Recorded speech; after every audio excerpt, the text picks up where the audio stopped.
ആകെ തകർന്ന് തരിപ്പണമായിട്ടാണ് ഇരിക്കുന്നത്. സത്യം പറഞ്ഞാൽ പക്ഷെ വചനം പറയുന്നത് ഉന്നതത്തിൽ നിന്നൊരു അനുഗ്രഹം വരുമ്പോൾ, ദൈവത്തിൽ നിന്നൊരു അനുഗ്രഹം നിന്റെ മേൽ ഈ വചനത്തിലൂടെ വരുമ്പോൾ, ഇന്ന് മരുഭൂമി ആയാലും അത് ഫലപുഷ്ടിയുള്ളൊരു വയൽ പോലെയാകും. പിന്നെന്ത് സംഭവിക്കും?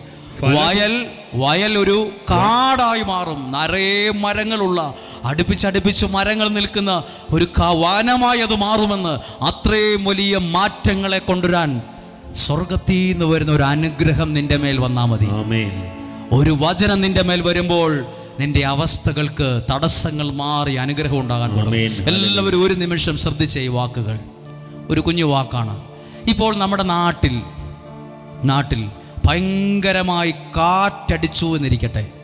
ഭയങ്കര കാറ്റടിച്ചു. നമ്മൾ വേറൊരു സ്ഥലത്തായിരുന്നു.